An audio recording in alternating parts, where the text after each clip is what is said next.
Jesus esteja presente na nossa vida. Amém, queridos. Peço a você que abra sua Bíblia na carta de Paulo aos Gálatas, capítulo 5.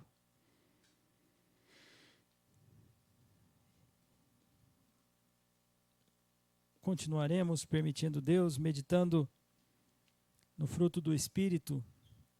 Agora veremos 3 deles, se assim for a vontade do Senhor, 3 características do fruto do Espírito. Na sequência do versículo 22, eu peço que você acompanhe a leitura. A minha tradução é revista e atualizada. E a palavra do Senhor nos diz assim: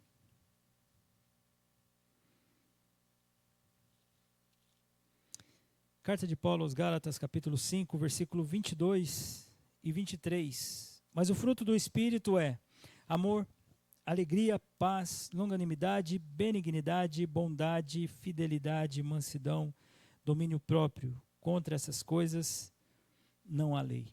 Senhor, obrigado por essa manhã, obrigado pela bênção de já termos ouvido da Tua palavra, já temos aprendido do Senhor, temos tido a oportunidade de orar ao Senhor, cantar, contribuir. Quantas coisas nós já fizemos, Senhor Deus. Pedimos agora, diante do Senhor, Pai, a iluminação do Teu Espírito, para que possamos entender a Tua palavra, viver de acordo com aquilo que nós aprendemos, e que tudo, Senhor Deus, a nossa vida, desde já a nossa concentração e toda a nossa atenção, a Tua palavra, seja feito para a honra e glória do Senhor.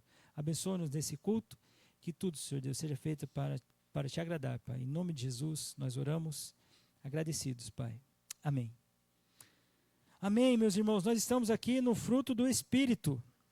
Só para relembrar, trazer a sua memória, nós já estamos vendo, desde essa meditação do capítulo 5, versículo 22, as características e as evidências, né? Foi assim que nós começamos a meditar sobre o fruto do Espírito. Nós vimos que essas evidências, elas são um contraste, né, com as obras da carne. E nós vimos também que o resultado desse fruto, né, não provém de nós, mas sim do fruto que habita em nós. Nós conseguimos agir de tal maneira.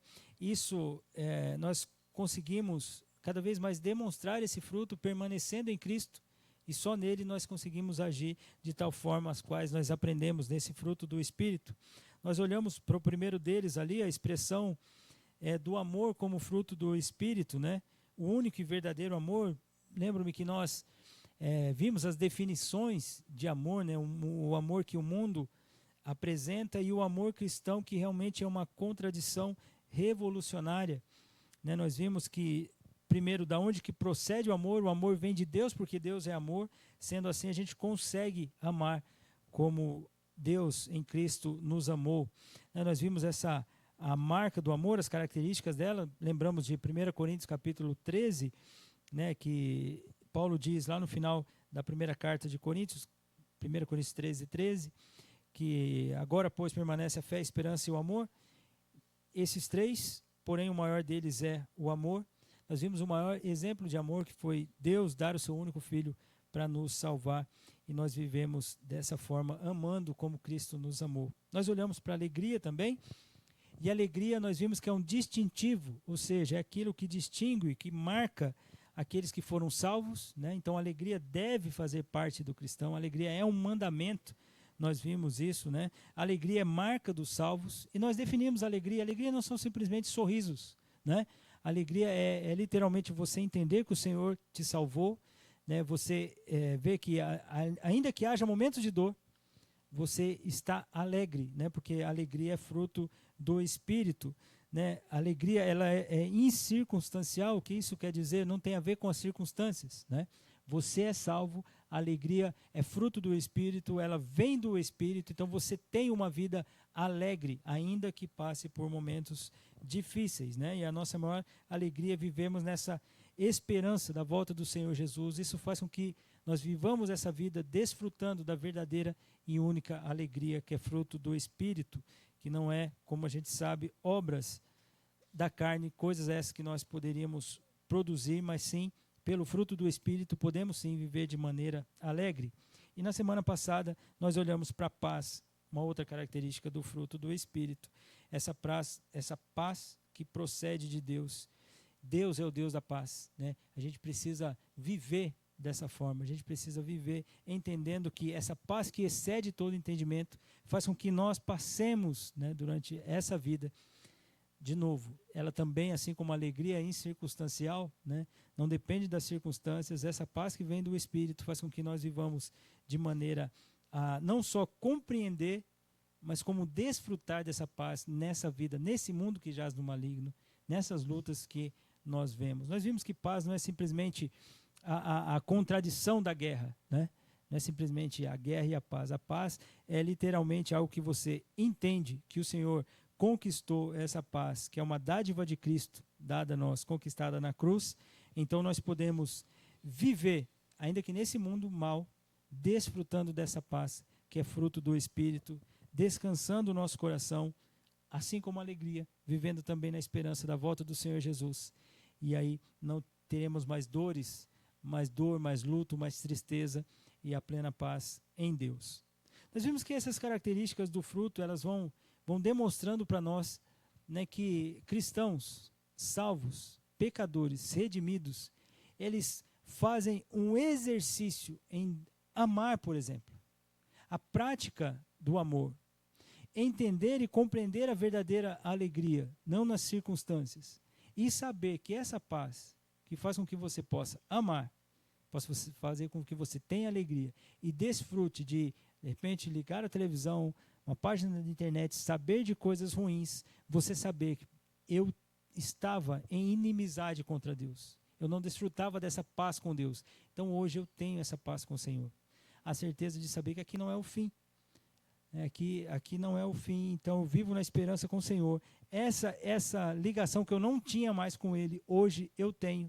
Então isso vai conduzir a minha vida, as minhas ações, os meus pensamentos e cuidar do meu coração, né? Vimos também que essa paz não só é conhecida por nós, mas ela deve ser pregada, né? Que nós transmitamos cada vez mais essa paz que o mundo precisa. O mundo não tem essa paz. O mundo quer desfrutar dessa paz com seus artifícios e nós temos a certeza de que paz é fruto do Espírito. Hoje, queridos, nós vamos continuar ainda olhando para o versículo 22. Só que nós olharemos para 3 características, se o Senhor nos permitir, hoje. Longanimidade, benignidade e bondade. Nessa sequência. É como eu disse a você que na semana passada nós vimos a tríade, né? Amor, alegria, paz. Ela fazendo um contraponto com fé, esperança e amor, do qual Paulo diz, né? Agora nós vamos também olhar para essa tríade, essas três próximas características do fruto do Espírito. Contudo, se a gente pode dizer assim, essas 3 características ela tem a ver mais com o social, mais com o relacionamento com o outro. E nós vamos pensar sobre isso. Tanto a longanimidade, a benignidade e a bondade. Apesar de bondade e benignidade, elas não se confundirem, né, que são 2 palavras diferentes aí no original. Mas elas se parecem, elas são muito próximas, né, a benignidade e a bondade. Não é à toa que alguns versículos nós veremos, eles aparecem a tradução do original de benignidade para bondade. Algumas traduções trazem como bondade. Mas nós olharemos ali com calma e eu peço a você já que fique atento às suas anotações aí, né, as citações dos versículos que eu farei, para que você possa anotar e depois ler mais tarde em sua casa. Queridos, antigamente, num programa de televisão, tinha um personagem, eu achava muito engraçado, né? E depois eu fui descobrindo que na história, né, houve mesmo um homem no Nordeste, né, que ele só respondia assim, de maneira, sabe, direta. Então é chamado de tolerância zero. Tolerância zero. E aí diz que chegava esse homem, tinha uma venda, por exemplo, né? Esse não era o personagem era um personagem de comédia, esse outro tolerância zero. Mas esse senhor realmente existiu no Nordeste e disse que as pessoas chegavam lá e ele respondia na lata as coisas. Sabe, você não tinha conversa com ele. Por exemplo, ele chegava na venda dele, ele tinha uma venda lá, e falava para ele assim, senhor, o senhor tem veneno aí para rato? Ele falou assim, eu tenho. Assim, eu posso levar? Ele falou, não, traz o rato para tomar aqui. Sabe assim? É bem direto, sabe assim? E aí diz que, e, claro, bem bruto, né, nesse sentido, né? Diz que chegava a mulher falar para ele, falava assim, você quer um café? Aí ele falava assim, eu quero. Ela fala, trago na xícara. Ele falou, não, joga no chão e vem empurrando com o rodo para eu tomar, né? Ele era bruto, era desse tipo assim, né? Tolerância zero. Eu chegava e falava, nossa, mas que brutalidade, né? E disse que teve uma vez que a pessoa foi comprar um parafuso com ele, né? E aí tinha um balde assim, cheio de parafusos. Né? E a pessoa falou assim, eu quero esse parafuso. Ele falou assim, tá aí dentro aí. Procura. Aí a pessoa, não sei o quê, porque esse parafuso, tem certeza que o senhor tem? Tenho certeza, está aí dentro, procure. Aí a pessoa, não, mas o senhor não quer ver e tal? Tem certeza que o senhor tem esse parafuso? Disse que ele pegou o parafuso da pessoa, olhou, foi lá, pegou o parafuso. É igual isso aqui? A pessoa falou, igual isso aí. Ele jogou de novo no balde. Falei para você, procure. Né? Então, assim, ele tinha essa característica de não ter tolerância com as pessoas. Né? Faltava paciência. Então, às vezes, as pessoas faziam uma pergunta assim, para ele, assim, fulano, essa rua vai para onde? Ele falou assim, olha, se ela vai ou não vai, não sei, mas se ela for, vai fazer falta bastante para a gente aqui. Né? Então, esse tipo de resposta, assim, que às vezes a gente pergunta umas coisas, né, que a resposta deveria ser direta e esse senhor, no caso, não tinha paciência. Queridos, a longanimidade, ela é uma longa paciência. Literalmente isso. Né? A definição da longanimidade é a ideia de que a formação da palavra, né, é você manter distante a ira, por exemplo. Longanimidade é uma lentidão, por exemplo, na definição da palavra, em punir pecados. Longanimidade é clemência. Essa é a ideia de longanimidade. Longanimidade é tolerância. É uma palavra ligada à tolerância. Já viu aquele outro ditado popular que fala assim, essa pessoa é meio pavio curto, viu? A pessoa, rapidamente, ela se estressa ou fica irada, é pavio curto, não aguenta muita coisa. Se a gente tivesse o contrário disso, a longanimidade é alguém que tem um pavio longo. Sabe assim, aquela pessoa que tolera. Isso é muito importante porque quando Paulo está tratando na carta aos Gálatas, vocês lembram lá quando Pedro foi se sentar com os gentios, aí chegaram os judeus, Pedro foi se levantando e Paulo repreendeu a Pedro, porque chegaram os judeus e aí aquela comunhão poderia ser quebrada porque Pedro se levanta da mesa onde estavam os gentios. Então, essa ideia de tolerar, ela precisa ser vivida na igreja. Né? A mesma carta que fala sobre a longanimidade, ela também diz que nós não devemos usar da liberdade para dar ocasião à carne. Não é que você tem os seus pecados e as pessoas têm que tolerar o seu pecado, não é isso. Mas as pessoas têm que ser pacientes no seu crescimento. E vamos ser sinceros, é difícil a gente ser paciente, né? Às vezes você alcançou um determinado conhecimento e até uma determinada maturidade, aí quando você olha para os mais novos, você não tem paciência com eles. Você decide que eles vivam essa caminhada que você já teve, sem ter tido essa caminhada, você deseja que eles façam o que você está fazendo hoje. Isso é não tolerar. Então, se a gente for olhar para essas três características do fruto do Espírito, o primeiro deles, a longanimidade, ela vai focar em nós sermos pacientes com o outro. Precisamos ser, queridos. E, de novo, isso não é um cheque em branco para você assinar e a pessoa pode fazer o que ela quiser sem ser confrontada. Não é isso. A questão é você entender que cada um vai crescendo, vai aprendendo, vai amadurecendo, e você, como um cristão, e você que é habitado pelo fruto do Espírito, vai exercitar a sua paciência. Falta paciência para você? Pastor, às vezes falta. Deixa eu dizer uma coisa para você particular. Eu acho que uma das grandes coisas do ministério pastoral é desenvolver a paciência. Gente, como eu tenho aprendido isso dia a dia, nós temos que desenvolver a paciência. E às vezes, você desenvolve a paciência de várias formas. Às vezes há um erro e você precisa confrontar, mas ter paciência e esperar em Deus que isso mude. Você confrontou. Às vezes não é realmente imaturidade. Aí você precisa ter paciência. O que nós fazemos naturalmente? Não, já devia saber. Não é assim. Né? Vamos lá, não tenho paciência. Então eu tenho aprendido que assim, né, eu falo uma questão particular, né? O ministério pastoral hoje, se eu fosse aconselhar um candidato, né, ao ministério, eu ia falar para ele assim, olha, Deus vai trabalhar muito na sua paciência. Muito, muito. E a gente passa a crescer. Eu gostei muito de uma definição, né, da palavra longanimidade. Longanimidade é grandeza de coração. Olha que interessante isso, queridos. Você ter essa maturidade de ser paciente, sabe, não como aquele senhor, né? Chegou e falou assim, não, eu levo o remédio lá, o veneno lá para os ratos. Não, traz ele aqui para eu vir comer aqui na venda, né? Não ser bruto dessa forma. É você entender que há fases das quais você precisa, sabe aquela palavra de Jesus, andar mais uma milha? Nós não queremos andar mais uma milha. Nós queremos de imediato que as pessoas façam. E na verdade, assim, por um lado, essa cobrança é até legítima. Porque se for ensinado, o que você imagina quando você aprende o princípio? Você praticar o princípio. Mas esse princípio foi entendido? Se ele foi entendido, você precisa caminhar. Por isso que eu creio que o discipulado, e é muito importante isso, o discipulado não é simplesmente aulas que você tem, é uma vida. É uma vida. Você acaba discipulando.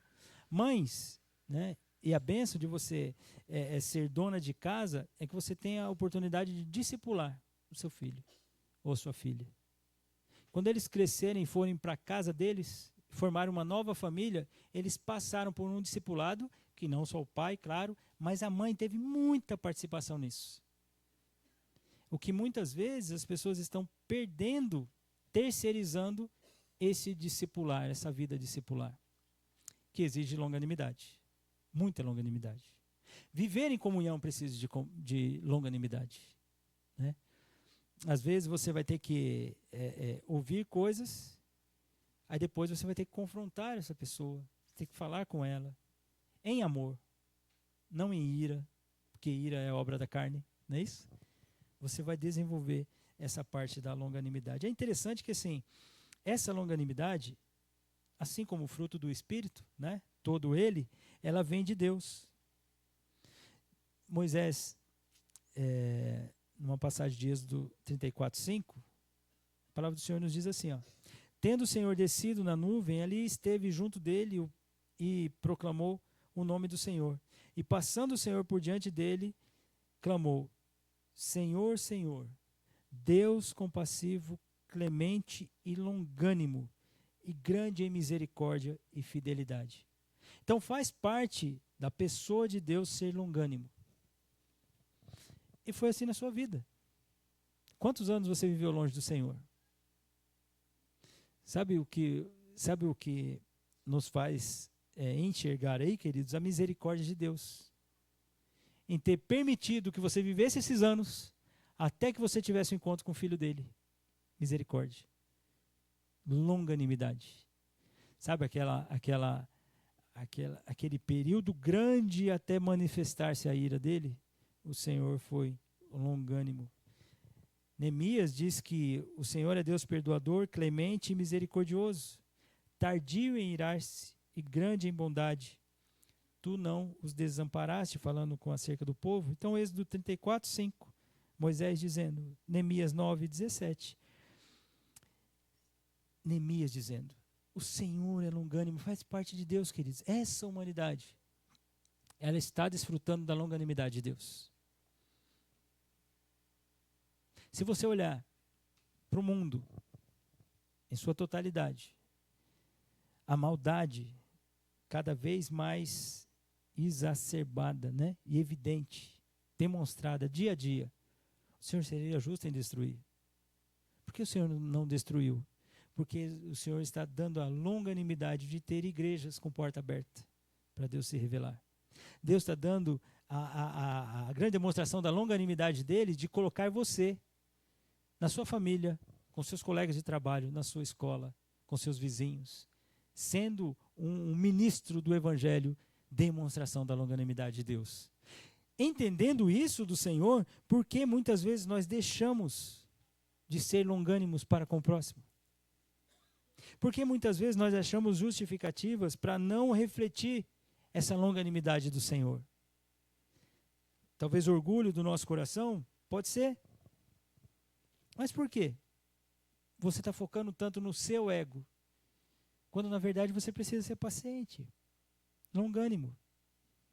De novo, a ideia de andar uma milha. Olha interessante o que diz Provérbios 19:11. A discrição do homem o torna longânimo. Olha, a sua glória é perdoar as injúrias. Então, é a base do perdão. É você entender que o homem iracundo suscita contendas. Provérbios 15:18. Mas o longânimo, ele apazigua a luta. Então, queridos, essa vida, essa atitude de alguém que vive em paz, fruto do Espírito, né? Que apazigua, faz parte daquele que fala assim, peraí, eu preciso ter uma paciência um pouco mais longa nessa circunstância. Você tem?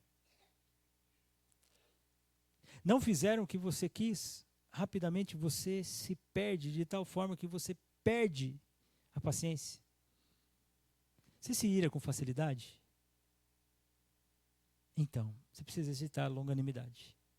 A longanimidade faz parte da vida do cristão. Provérbios 14:29, olha só que lindo, queridos. O longânimo é grande em entendimento. Olha. Mas o de ânimo precipitado exalta a loucura.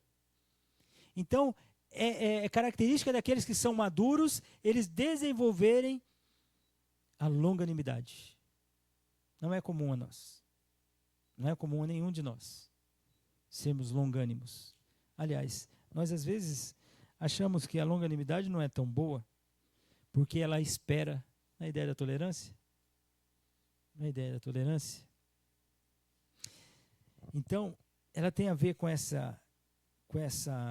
pensamento apaziguador e com esse autocontrole. Depois a gente vai ver, permitindo o Senhor, domínio próprio. Né? É você entender, falar assim, eu preciso ter um pouco mais de paciência. Cristãos que são conhecidos por serem impacientes. Pessoas que não conseguem parar para pensar primeiro. Eu vou pensar. Deixa eu fazer uma pergunta para você. Você pensa para falar? Ou você vai falando? Depois que você falou, fala, ai, nossa, eu falei. Falou mesmo. Ué, mas e aí? Está errado. Lembra que a palavra de Deus diz que a gente tem que ser pronto para ouvir e tardio para falar. Então pensa para falar. Às vezes você vai magoar pessoas. Vai fazer muito mal para a pessoa. Vai ferir. O impaciente não pensa. O impaciente vai falando. Ele vai falando e a outra pessoa que aguente, porque ele já aguentou muito. Queridos, é uma marca cristã ser longânimo. Olha só. Devemos suportar uns aos outros. Olha o que a Bíblia diz em Efésios 4, versículo 1. Rogo-vos, pois, eu, o prisioneiro no Senhor, que andeis de modo digno da vocação a que fostes chamados, com toda a humildade, mansidão, com longanimidade, suportando uns aos outros em amor, esforçando-vos diligentemente por preservar a unidade no espírito e no vínculo da paz. Há um esforço por viver de maneira longânima. É maturidade, sabia, queridos? É maturidade.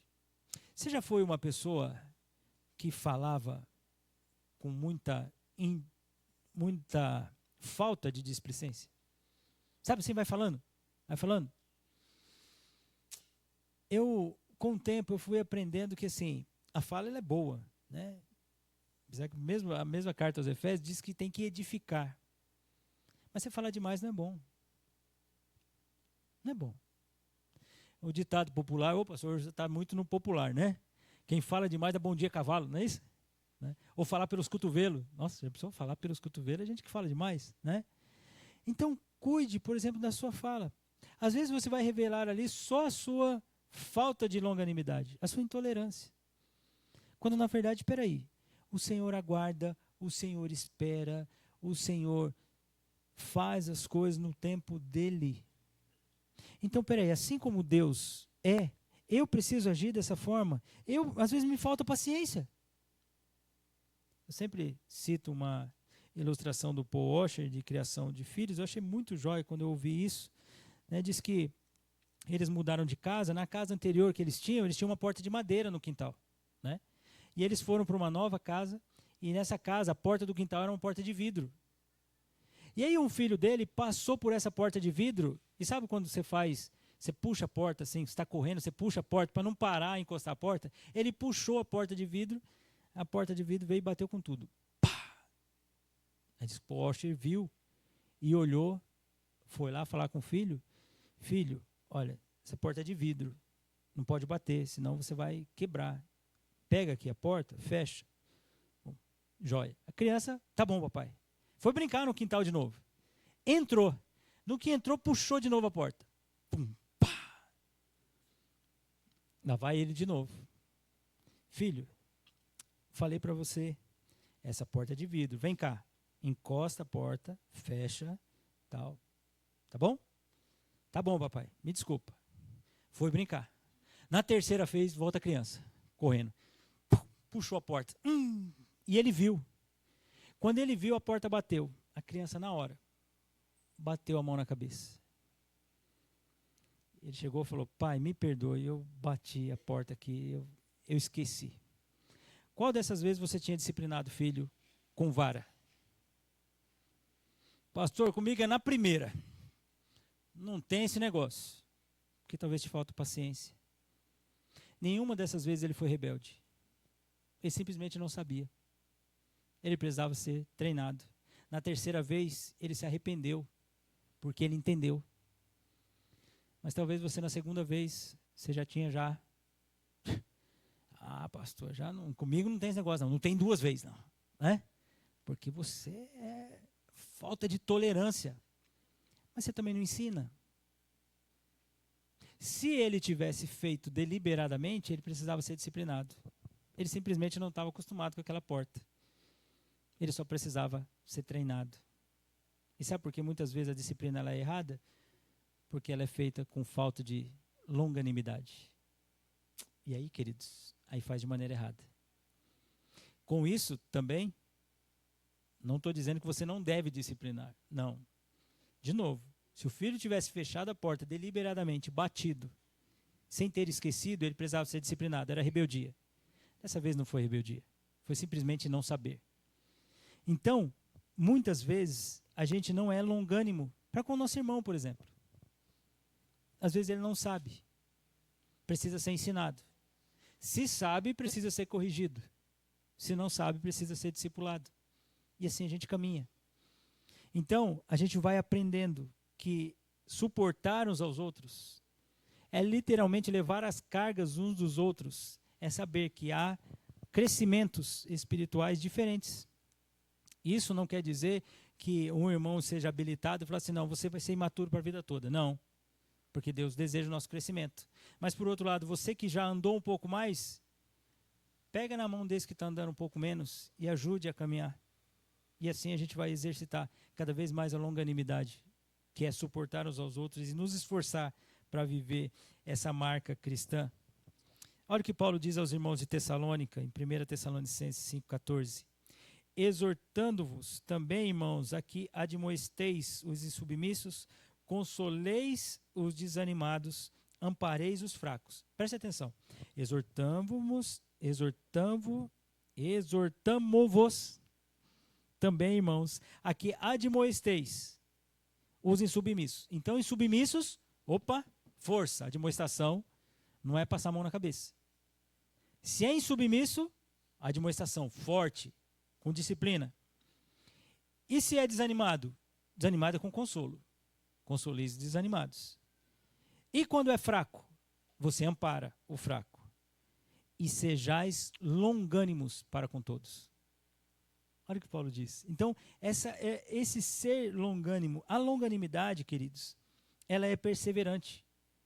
Já viu aquela frase? Quanto mais conheço os homens, mais amo o meu cachorro. A humanidade fica desesperançosa com o ser humano. Mas quem o Senhor diz para a gente caminhar, discipular e evangelizar? O homem. Então a longanimidade ela é perseverante, ela é esperançosa. A longanimidade faz com que a gente invista em pessoas. Invista em pessoas, queridos. Invista. Comece com oração, dedicação. Você sempre vai precisar de coisas. Você sempre vai necessitar de algo. Passe a dedicar-se a outro. Então, longanimidade é ter paciência com o outro. A benignidade é diferente. A benignidade é você se importar com o outro. Olha que interessante. Essa é a característica da benignidade. É como você trata o outro. Não é à toa que a definição de benignidade é bondade moral. Olha que interessante, bondade moral. É o fato de você ser virtuoso, você ser gentil, você ser agradável, você ser servo. Essa é a ideia da benignidade. Alguns filósofos diziam, olha que interessante, queridos, a benignidade torna o homem semelhante a Deus. Olha que interessante. A benignidade torna o homem semelhante a Deus. Essa bondade, né? Por isso eu disse a você que às vezes ela é confundida com a bondade, mas é uma outra palavra, né? Essa benignidade, assim como o fruto do Espírito também, claro, que vem de Deus. Mas eu queria que você prestasse atenção que o que Paulo está dizendo aos irmãos de Roma. Olha só o que ele diz no capítulo 2, versículo 3.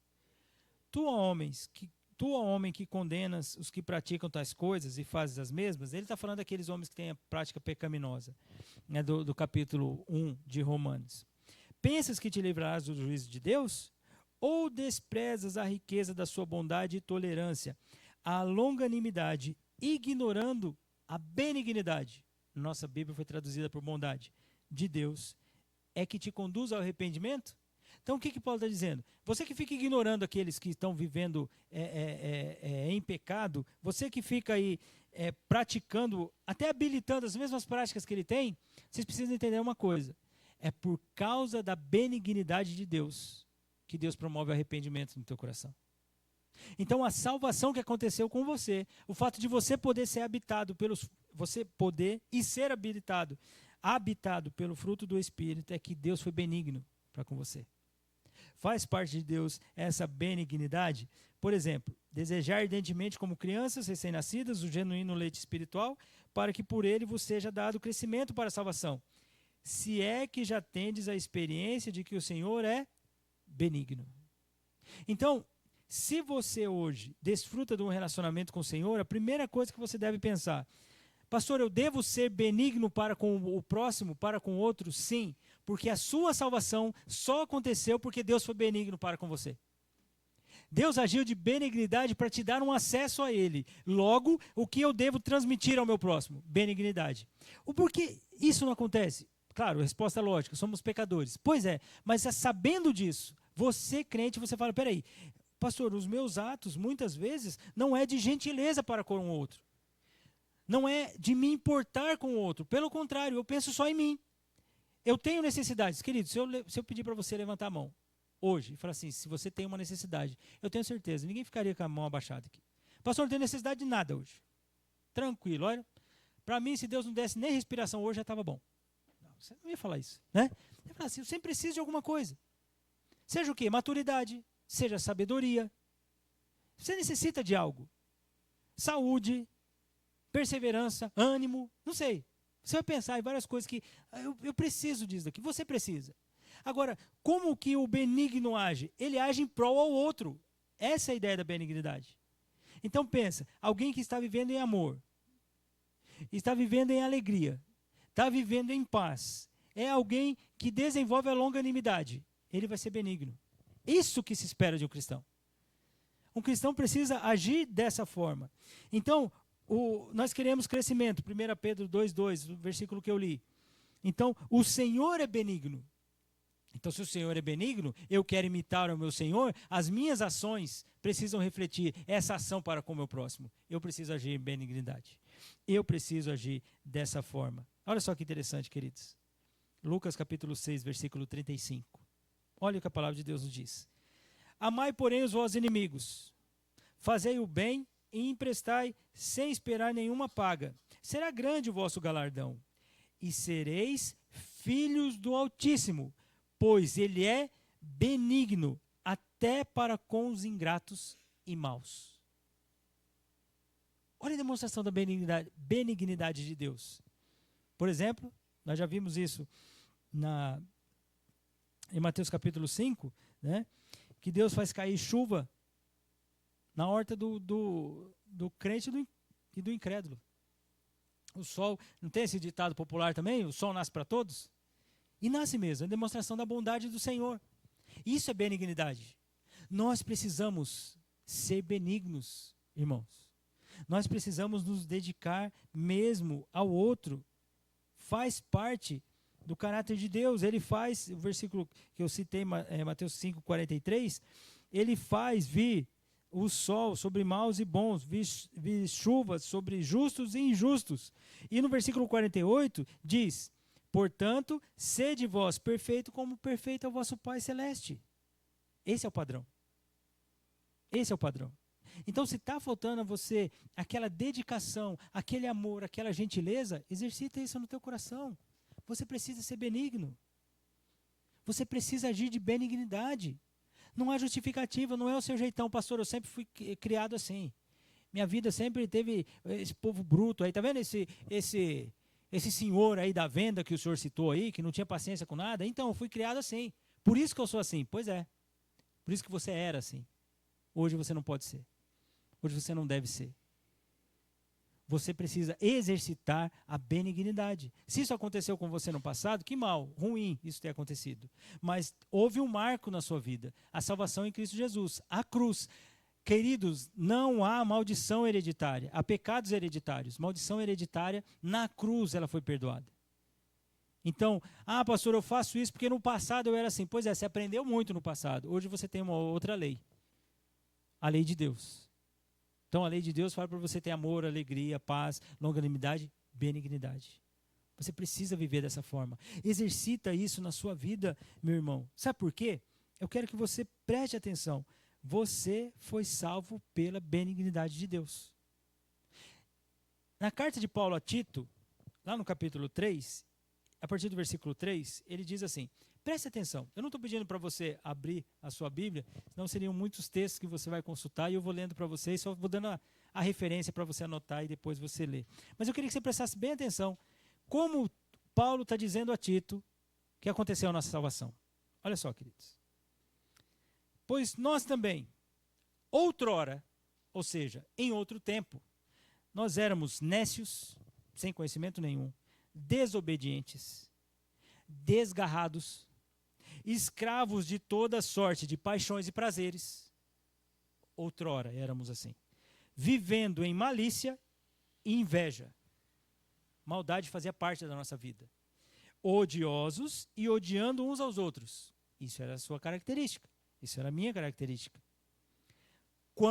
Preste atenção no quando, porém, se manifestou a benignidade de Deus, nosso Salvador, e o seu amor para com todos, não por obras de justiça praticada por nós, mas segundo a sua misericórdia, ele nos salvou mediante o lavar regenerador e renovador do Espírito Santo. Então veja, vocês andavam dessa forma, mas segundo a benignidade de Deus, em Cristo Jesus, vocês foram salvos. Que ele derramou essa benignidade, esse amor, esse lavar regenerador e renovador do Espírito, que ele derramou sobre nós ricamente por meio de Jesus Cristo, nosso Salvador, a fim de que, justificados por graça, nos tornemos seus herdeiros segundo a esperança da vida eterna. Então, ou seja, se nós entendemos que a salvação de Deus foi segundo a benignidade dele, quem somos nós para não ser benigno para com o outro? Não agir de gentileza, bondade, ações virtuosas para com o próximo, não nos importarmos com o outro. Queridos, às vezes, os outros nos fazem mal. Eu vi uma vez, já falando de questões particulares, né? Um pastor me falou uma frase assim, e pastor deve ser igual aço.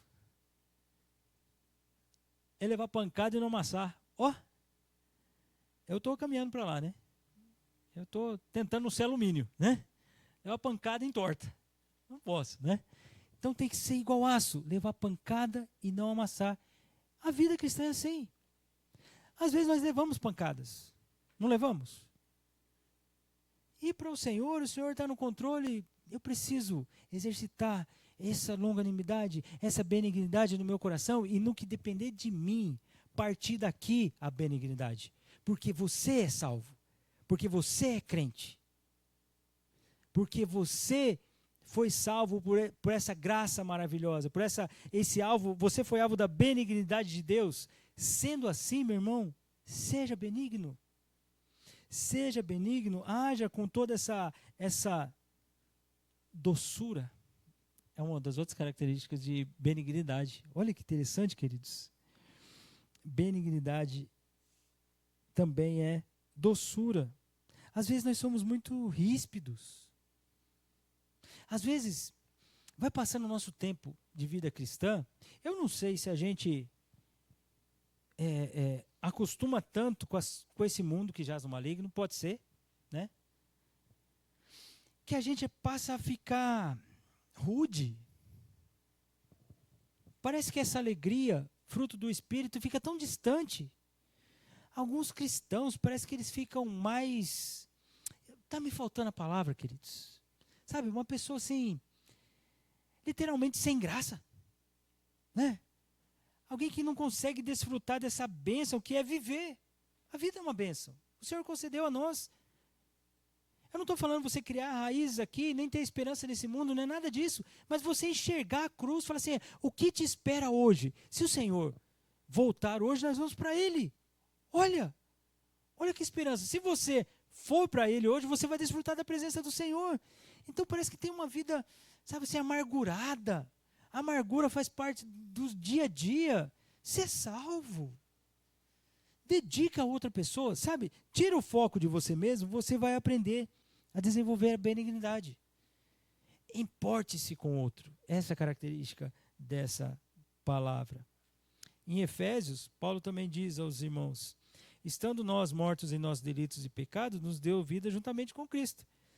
Pela graça sois salvos, e juntamente com Ele nos ressuscitou e nos fez assentar nos lugares celestiais em Cristo Jesus, para mostrar, nos séculos vindouros, a suprema riqueza da sua graça em bondade, essa palavra é benignidade, para conosco em Cristo Jesus. Então sabe o que Deus fez, queridos? Deus, ao olhar para nós, falou assim, eu vou alcançar você. Eu salvei você. Ato desse grande amor de Deus para conosco. Benigno, Senhor. Foi o salmo que nós vimos no começo. O Senhor é longânimo e assaz benigno. Sabe o que quer dizer isso? Muito, mas muito benigno. Muito. É benigno em abundância. Assim é o nosso Senhor. É isso que nós devemos refletir. Cristãos têm que ser amáveis. Pastor, mas a vida é dura. Eu sei. É mesmo. Então pensa na graça. Pensa na salvação. Pensa na comunhão em Cristo. Por isso que cristãos, eles têm os atritos, saem faísca às vezes, mas acerta e caminha junto, porque imagina desejando viver a benignidade, e o outro também. Que bênção! Ele está querendo ser benigno, mas é uma luta para o coração dele, porque ele é aquela coisa, é bravão. Foi criado dessa forma, aprendeu assim, acha que deve ser assim, para ter autoridade. Então, está lutando. Ele do lado de cá também, de maneira diferente, mas ele também deseja ser benigno. Olha que bênção, os dois tentando fazer isso. Olha como vai ser a igreja. Olha como vai ser a comunhão. Está vendo, queridos, que não há justificativa para você falar assim, pastor, eu sou mesmo assim. É assim mesmo.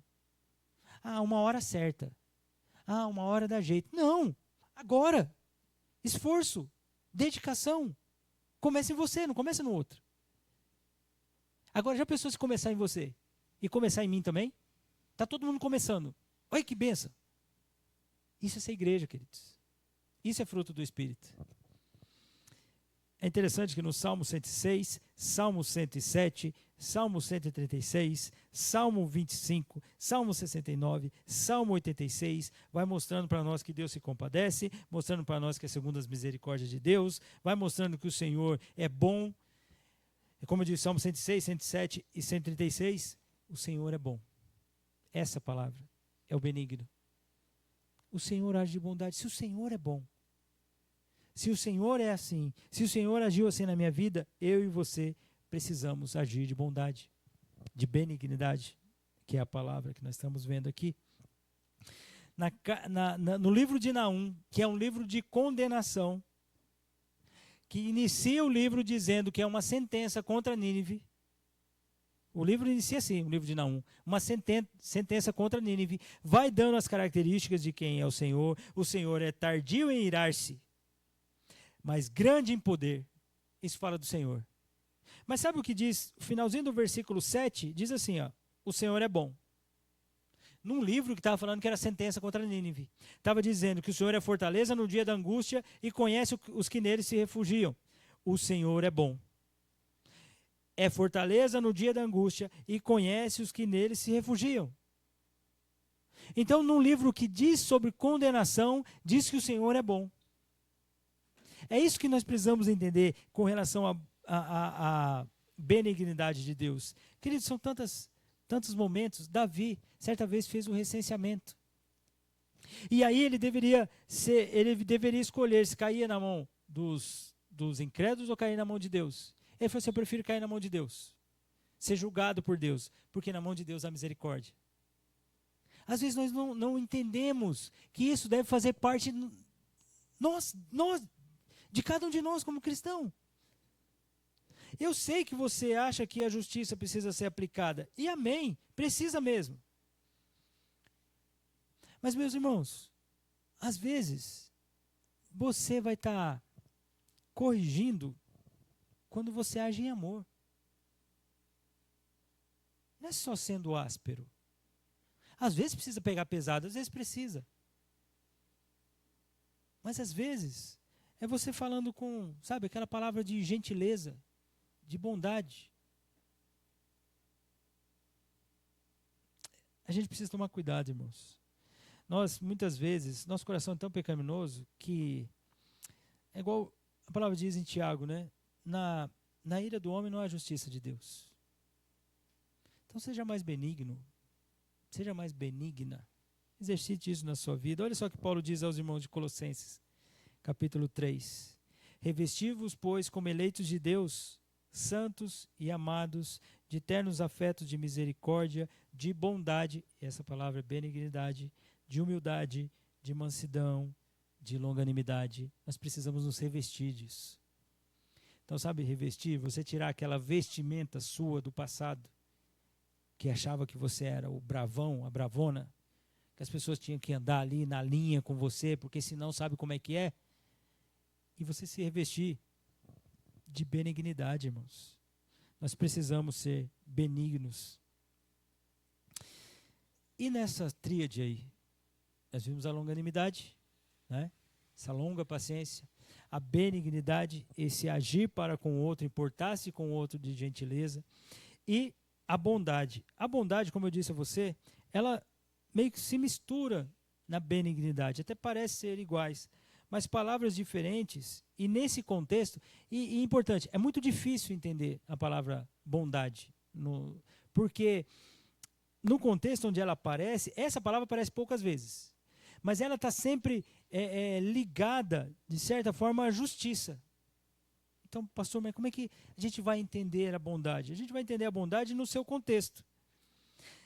Nesse contexto, a primeira coisa é que nós podemos entender com relação a essa palavra bondade, a bondade é aquele entendimento que você tem, né, de gentileza, ser virtuoso e agir de maneira benigna. A bondade que aparece aqui logo na sequência é essa benignidade colocada em ação. Acho que fica mais fácil assim. e fica mais claro para nós. Então, a benignidade, falar rápido fica às vezes um pouco difícil, né? É a ideia de coração e emoção. Já a bondade é a ideia de conduta e ação, certo? Então, é a benignidade colocada em ação. A definição de bondade é integridade, é retidão de coração. Uma definição, dentro do contexto da qual Paulo colocou aqui no fruto do Espírito, inspirado pelo Espírito Santo, a palavra bondade, ela tá mais ligada à generosidade. Então, a ideia de ter paciência para com o outro, certo? Longanimidade. A benignidade de importar-se com o outro. E a bondade de ser generoso para com o outro. Então, essa dedicação de generosidade. É interessante que assim, Paulo diz em Romanos capítulo 15, versículo 14, e certo estou, meus irmãos, sim, eu mesmo a vosso respeito, de que estáis possuídos de bondade. Essa bondade é a mesma palavra que aparece aqui. Cheios de todo conhecimento, aptos para vos admoestar-vos uns aos outros. Então Paulo diz assim, crentes em Cristo possuem essa bondade generosa, essa bondade de se dedicar verdadeiramente ao outro. Vocês têm, porque é fruto do Espírito. Então, vocês precisam agir de maneira bondosa. Vocês precisam realmente se dedicar ao outro. Não só saber da benignidade que vocês precisam ser dessa forma, agora com a bondade vocês precisam agir dessa forma. Então, queridos, vida cristã, vida de comunhão, vida de igreja é literalmente você se dedicar ao seu irmão. É você servir mesmo. A igreja é a unidade dos servos. Agora, eu quero te fazer uma pergunta. Seja sincero e não precisa responder. Você deseja servir, servir é colocar sua vida em dedicação ao próximo, ou você deseja ser servido? Você gosta de dedicar o seu tempo ao outro? Ou você acha que essa dedicação ao outro é roubar o seu tempo? Faça a sua análise. Quando nós entendemos assim que voluntariar-me para algo, né? É algo que vai trazer peso para mim, porque afinal de contas, é meu tempo, meu cansaço, né, minhas finanças, isso é um peso, talvez você não está agindo de bondade. Aliás, você não está agindo de bondade. Você está pensando em você.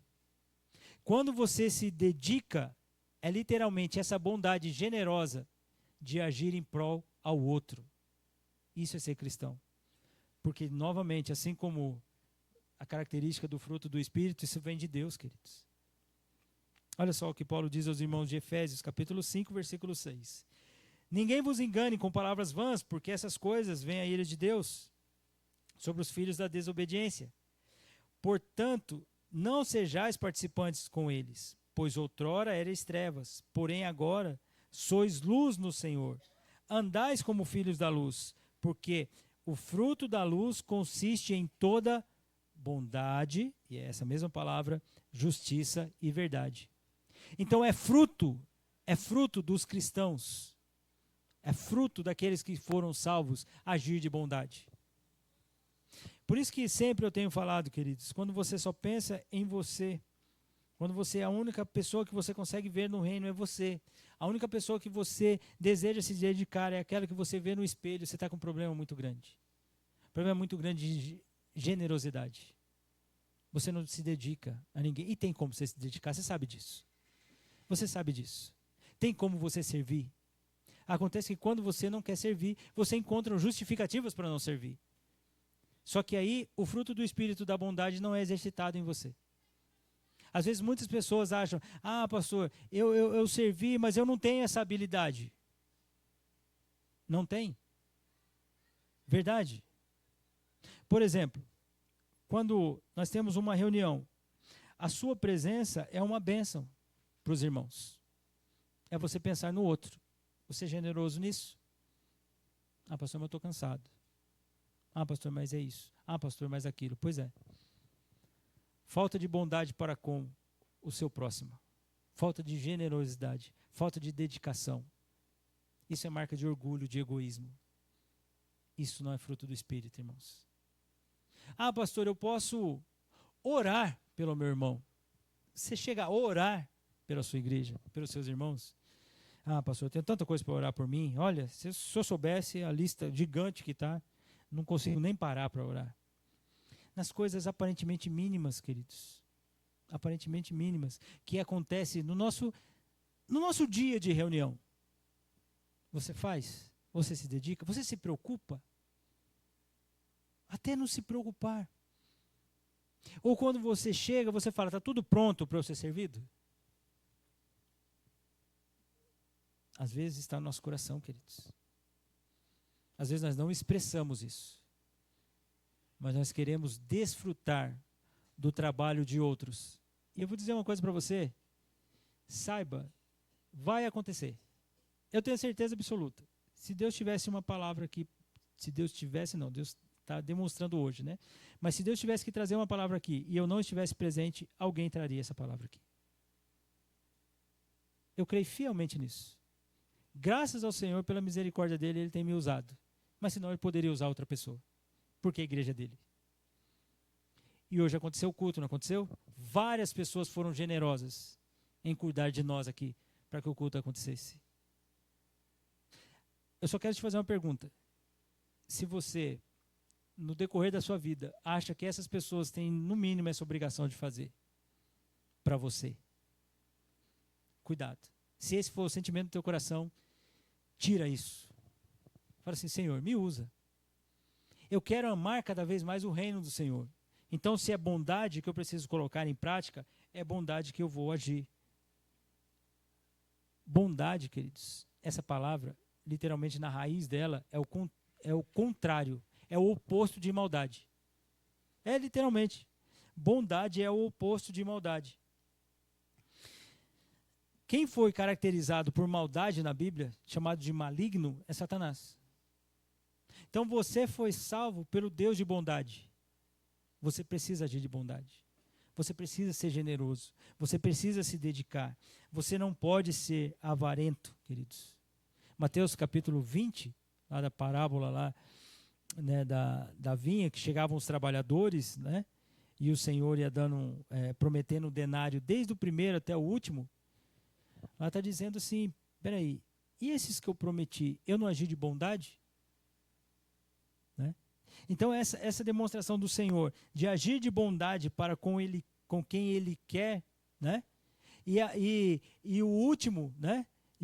Aliás, o primeiro que foi chamado nessa vinha, achou assim, mas peraí, eles trabalharam menos. Mas o que foi combinado desde o primeiro ali? Era determinado ganho. Então o Senhor agiu de bondade, que aquele trabalhou meio-dia e ganhou a mesma coisa. E Ele é o dono da vinha. E Ele decide. Ou seja, Ele agiu de bondade. Agora nós, queridos, muitas vezes não fazemos assim. Nós deixamos de ser generosos, deixamos de nos dedicar. Para pensar. É fruto do Espírito. Está lá no teu coração. Às vezes alguns irmãos, né, comentam comigo sobre isso, né? Pastor, mas nós precisamos fazer levantamentos, né, de pessoas para se envolverem mais e tal. Eu sei disso. Mas, querido, se a palavra de Deus não confronta o teu coração, não está mexendo no teu coração, não vai ser persuasão minha. Não vai ser ameaça, braveza. Eu posso despertar, eu posso encorajar. Mas eu creio que Deus move corações generosos no nosso meio. A ponto de pessoas falarem assim, eu vou me dedicar. Eu não vou somente pensar em receber. Não, eu vou doar. Eu vou me doar. É interessante, quando as pessoas estavam dando oferta, né, lá da igreja da Macedônia, Paulo está falando para a igreja de Corinto. Olha, o pessoal da Macedônia está ofertando, porque Corinto pesava para Paulo. Corinto não ofertava o ministério de Paulo, queridos. Na tua segunda carta aos Coríntios, Paulo está defendendo, né, o apostolado dele. E aí, quando ele vai falar da oferta do pessoal da Macedônia, sabe o que ele falou? Ele falou assim, olha, os irmãos lá, no meio de muita tribulação, no meio, eu vou falar mais alto, fica tranquilo. No meio de muita tribulação, eles falam assim, eles se doaram. Eles doaram a eles mesmos. Então, assim, na tribulação, na dificuldade que eles tinham, eles não encontraram nessa dificuldade empecilho para investir no ministério de Paulo. O que é isso? Isso é dedicação. Isso é dedicação. Meus irmãos, se dedique ao seu irmão. Se dedique à sua igreja. Eu gosto quando Paulo diz assim, eu me gastarei, me deixarei gastar, né, pelos irmãos. Porque, queridos, eu não sei quantos anos você vai viver. Não sei quantos anos você vai viver. Quanto tempo você vai passar desfrutando da igreja do Senhor. Mas sabe o que eu sei? Você está desfrutando hoje. Você tem se dedicado hoje? Hoje. Tem se dedicado à igreja do Senhor hoje? Com os dons que você tem? Com simplesmente assim, sabe assim, o pensar. Para de pensar um pouquinho em você. Pensa no reino. Pastor, o que nós estamos pensando em fazer? Quais são os nossos planos? Pastor, eu vou orar pela nossa igreja, porque nós estamos pensando aqui o que nós vamos fazer, se nós vamos mudar de local, se nós vamos aumentar, se vamos mudar a posição do culto, o que nós vamos fazer. Eu vou orar pensando sobre isso. Eu vou orar. Eu vou me dedicar, orar pelo Senhor. Ore por mim. Ore pelos irmãos. Sabe, às vezes o nosso pensamento não está nos outros, irmãos. É interessante como Jesus resumiu a lei, né? Amar a Deus sobre todas as coisas e depois não amar você, amar o próximo.